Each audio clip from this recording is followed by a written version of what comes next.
Oke, A'udzubillahi minasyaitonirrajim. Bismillahirrahmanirrahim. Assalamualaikum warahmatullahi wabarakatuh.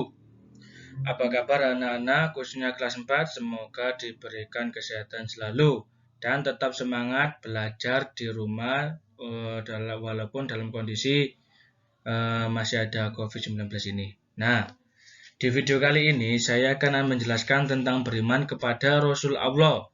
Kalau video selanjutnya itu beriman kepada Allah, sekarang kepada Rasulnya.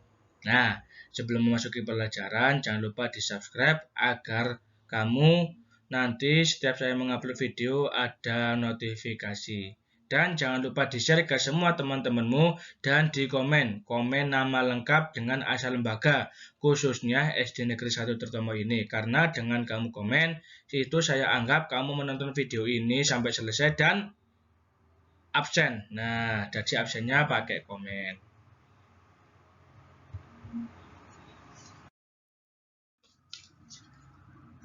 Oke, sebelum memasuki pelajaran beriman kepada Rasulullah, alangkah baiknya kita berdoa terlebih dahulu. Bismillahirrahmanirrahim. Rabbi zidni ilma warzuqni fahma. Allahumma amin.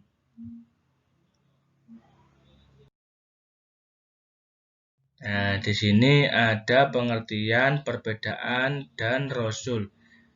Kira-kira apa bedanya? Kalau mungkin kelas 4 yang dulu mungkin sudah tahu karena sudah pernah belajar seperti ini. Nah, saya jelaskan lagi.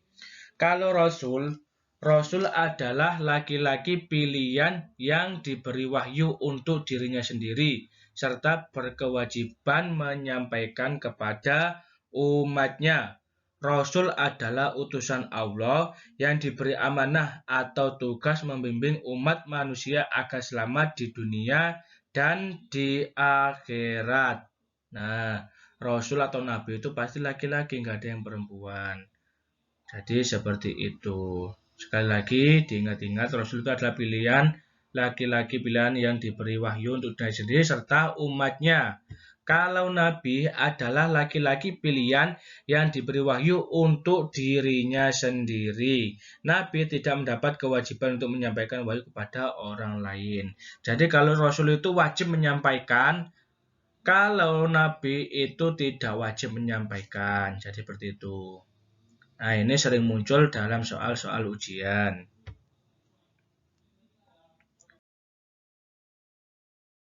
Iman kepada Nabi dan Rasul.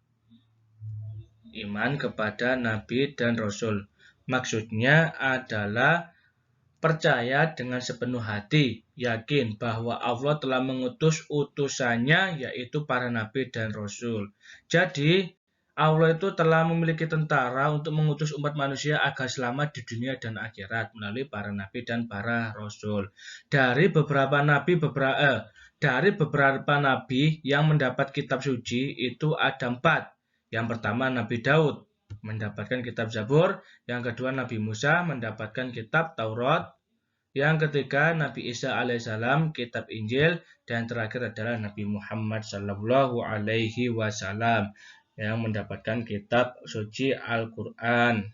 Nah, sekali lagi, iman kepada Nabi dan Rasul itu bahwa kita harus percaya sepenuh hati bahwa Allah telah mengutus utusannya, yaitu para Nabi dan para Rasul.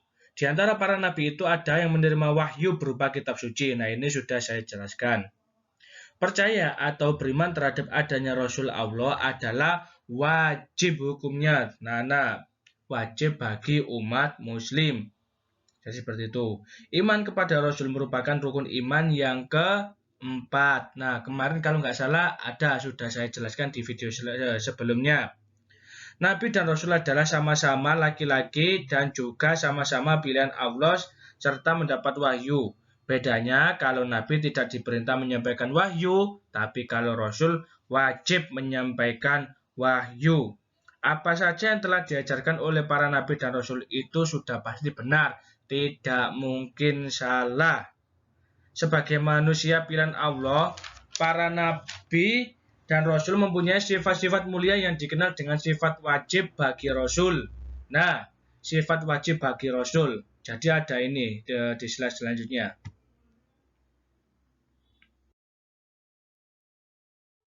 Nah, sifat wajib bagi Rasul ada berapa? Ada 4. Yang pertama sidik.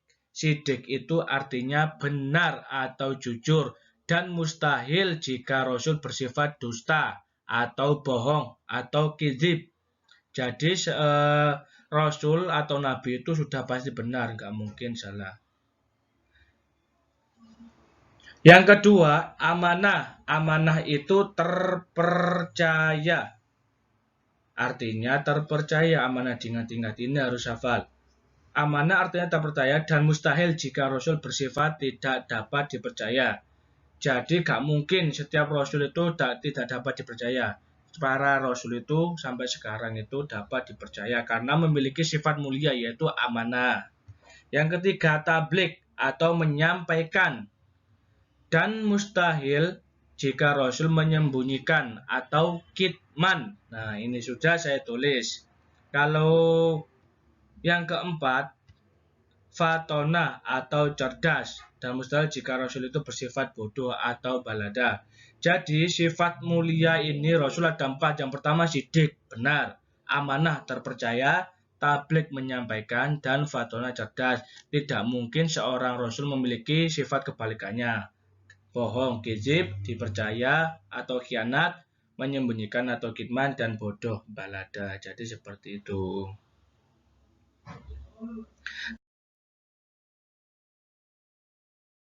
Nama-nama Rasulullah di sini sudah saya jelaskan. Mungkin kalian sudah hafal. Karena di sini yang tertulis ada 25 nabi. Di sini kenapa ada Adam of Eden? Karena itu kamu biar paham bahasa. Ini kalau nggak salah bahasa Yunaninya. Tapi yang dikenal dengan Nabi Adam, Nabi Idris, Nabi Nuh, Nabi Hud, Nabi Soleh, Nabi Ibrahim alaihissalam, Nabi Lut alaihissalam, Nabi Ismail alaihissalam, Nabi Ishak alaihissalam, Nabi Yakub, Nabi Yusuf, Nabi Ayub, Nabi Syuaib.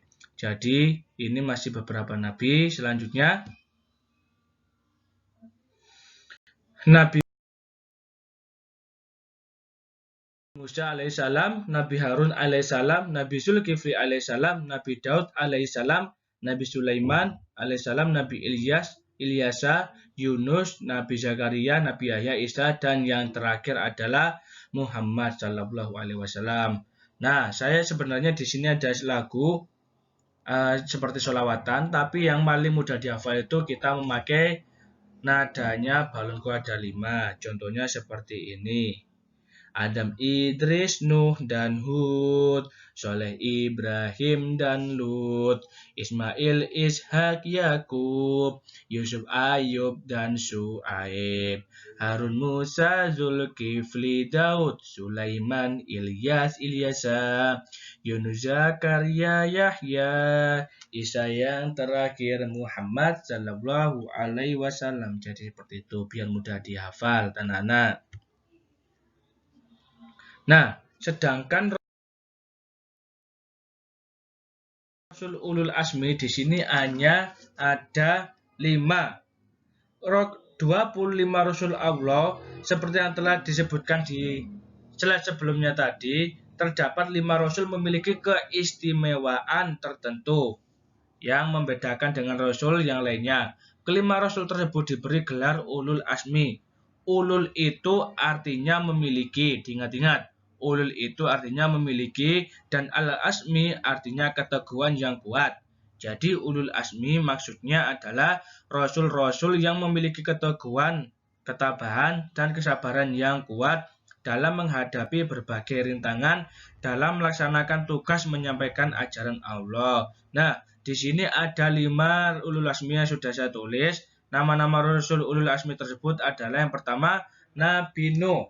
Nah, Nabi Nuh yang mempunyai mukjizat membuat perahu besar untuk menyelamatkan kaumnya ketika terjadi banjir yang besar. Ini singkat saja. Yang kedua di situ ada Nabi Ibrahim yang mempunyai mukjizat tidak hangus dibakar oleh Raja Namrud. Yang ketiga di situ ada Nabi Musa yang mempunyai mukjizat tangannya bisa mengeluarkan cahaya, tongkatnya bisa menyembelih membelah lautan. Dan tongkatnya bisa menjadi ular yang besar. Yang keempat, Nabi Isa yang mempunyai mukjizat dapat menyembuhkan berbagai penyakit, entah penyakit yang mematikan sekalipun. Yang terakhir yaitu Nabi Muhammad yang mempunyai mukjizat terbesar yaitu berupa Al-Quran. Nabi Muhammad juga disebut Khatamul Anbiya wal Mursalin yang artinya yang terakhir atau penutup para nabi dan rasul. Jadi seperti itu. Nah, tadi tugasnya pembelajaran sudah selesai. Sekarang waktunya kita tugas. Tugas yang pertama adalah menyimak lalu dirangkum pembahasannya. Jadi menyimak itu bukan hanya melihat video ini satu kali, tapi tontonlah berulang-ulang agar kamu paham. Setelah paham nanti kamu rangkum, ditulis. Jangan lupa dikasih tanggal. Yang kedua, Rasul yang menerima kitab serta sebutkan kitab sucinya. Ini maksudnya kamu tulis. Rasul yang menerima kitab itu siapa saja dan sebutkan kitab sucinya. Di video tadi sudah ada. Yang ketiga, sebutkan atau tuliskan 25 nabi. Nah, yang keempat, siapakah Rasul Ulul Azmi? Sebutkan beserta mukjizatnya. Tadi sudah saya jelaskan semua. Kelima Ulul Azmi tadi. Nah, cukup ini saja tugasnya. Sekali lagi terima kasih banyak. Jangan lupa dipahami. Jangan hanya menonton video ini satu kali, tapi tontonlah berulang-ulang. Jangan lupa di-subscribe dan di komen nama lengkap, khususnya SD Negeri 1 Tirtomoyo. Karena absennya saya mengambil dari